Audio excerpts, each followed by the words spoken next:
Praise the Lord. As Pastor just announced, my name is Hannah. Ratnam is my husband. He's from India. I'm from Pakistan, and Angelica was born in Dubai. We met in Dubai, so it's a big journey how God brought me and met my husband in India. Um, and from India. My story is a little long, but I'll try to shorten because it's 10 years now. Things have happening all together. My journey started when I came to Canada in 2009 with my family. And I didn't know why God brought me to Canada. I was happy in Dubai. I was living like a princess there. I had two maids, a driver, everything was perfect, family was around, and I didn't know why I'm here. So, miraculously, my file opened after 25 years. I never wanted to come to Canada initially. I had never ever applied myself for Canada to come. So when my file opened, again, it was within 6 months everything happened and we landed here. And then I met with a car accident in 2010. There I was very sick, very injured. I lost my 2.5 months pregnancy.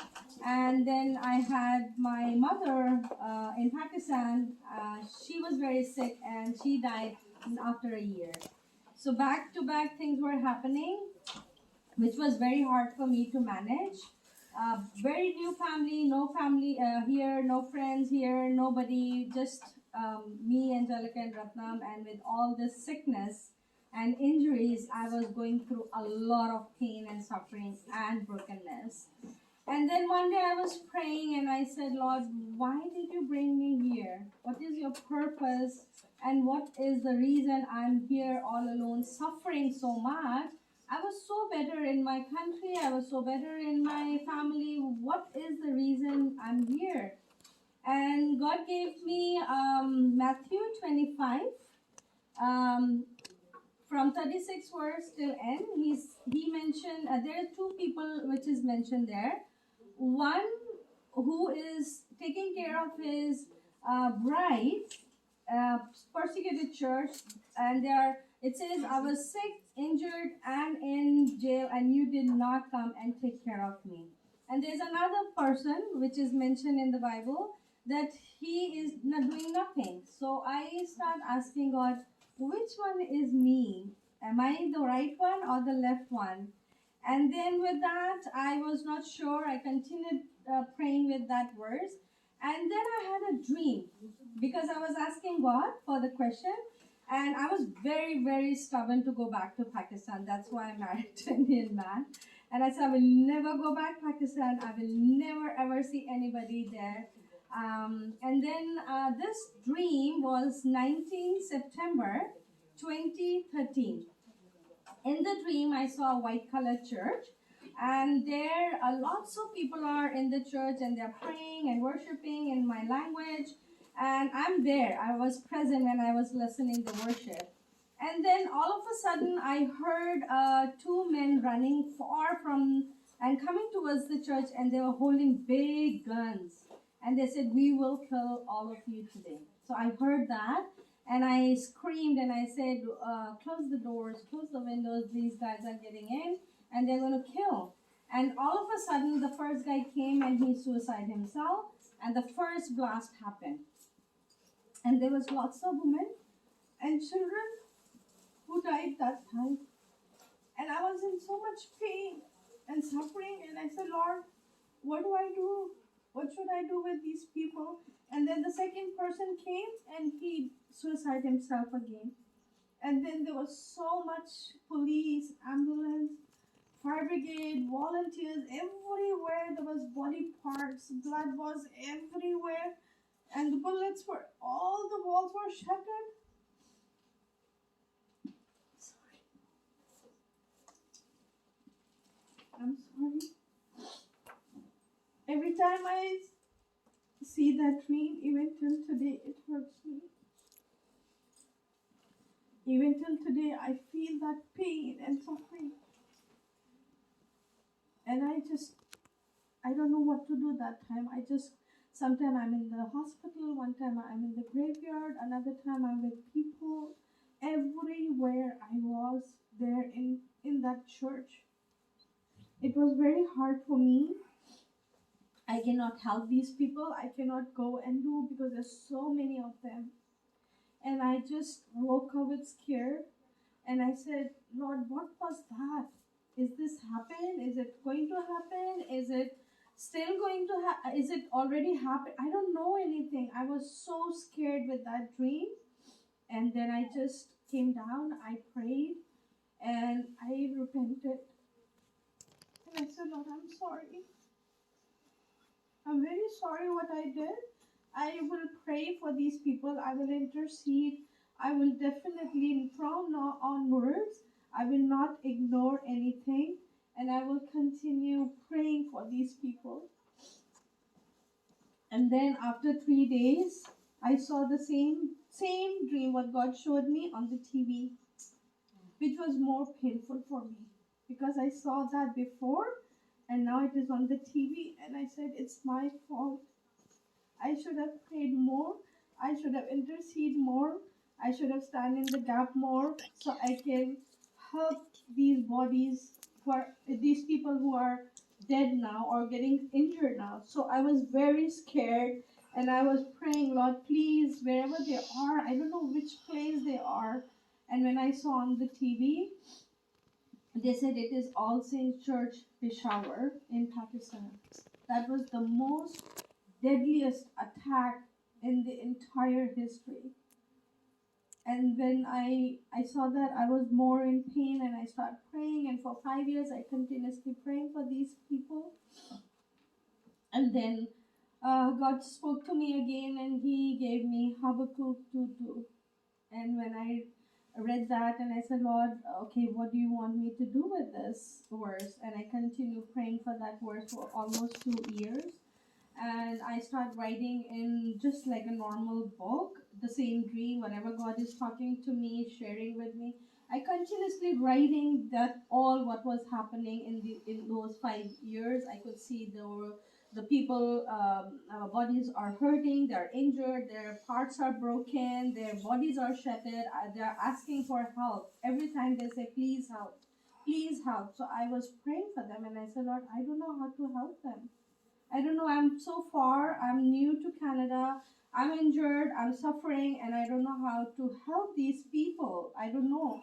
And then with this verse, God, it says, write in big words. So people who are far, they can see, read, and they hold this and run with it. And I said, Lord, what kind of plate is this? I don't know because now we don't have those plates.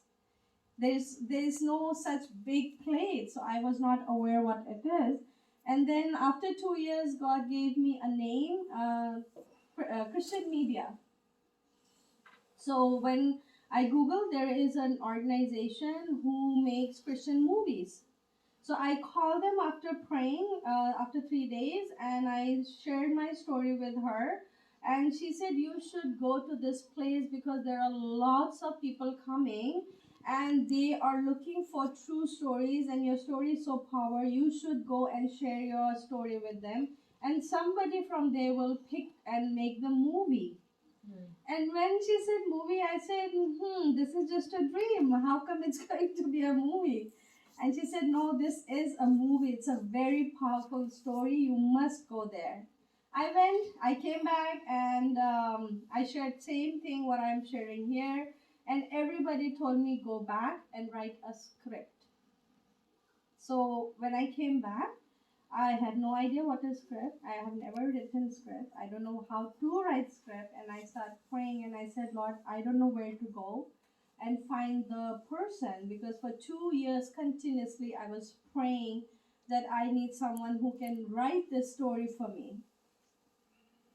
Nothing happened. I waited. I asked school, colleges, universities, individuals, churches, anywhere I go, I said, can you write my story? Can you write my story? Nothing happened.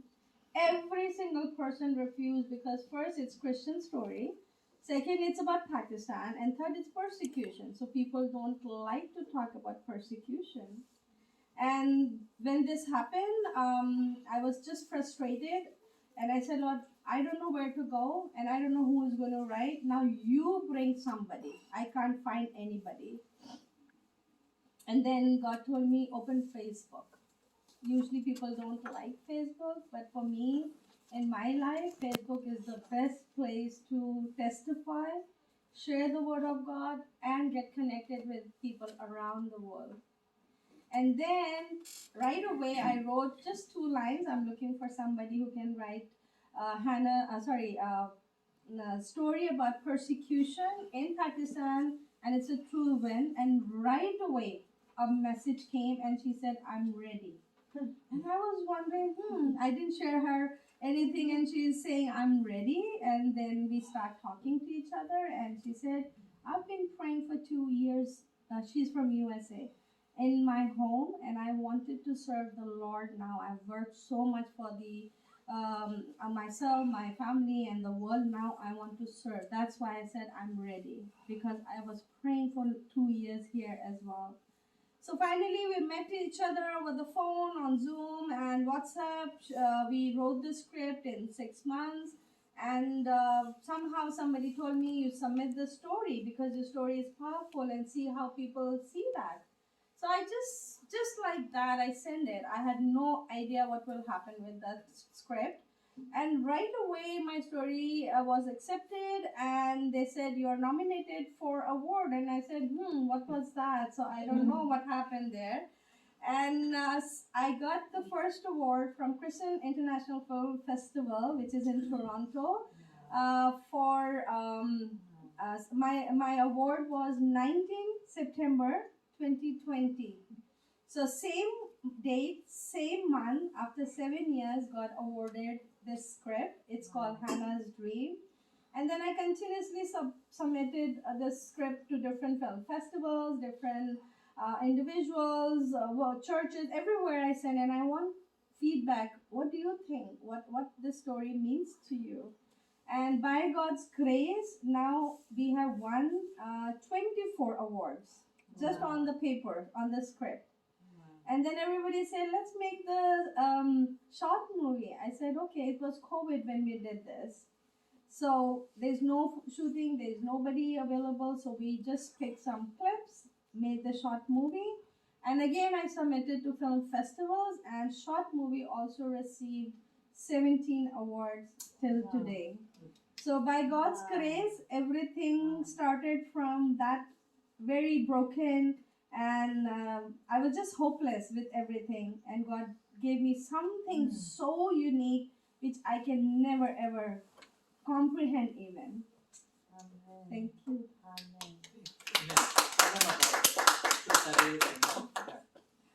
I'm hosting an event on 25th of November in CLA Langley Church, and the same thing, we are going to celebrate Hannah's Dream success. We will be recognizing Persecuted Church. You all are invited. I'm looking for First Nation community there because I don't have anyone. And I'm looking for some musicians, some singers. If anybody's interested in, please come. It will be full dinner with $45 ticket, and the contribution goes back to the Persecuted Church so they can bring more families out. CLA has already sponsored 2, and one is here, one is expected any time. So we are planning to invite more people, and they can come out from that difficult situation. Thank you so much. Okay. Thank you, Hannah. Lord, may you, Hannah, do you want tea? Just now, that Chinese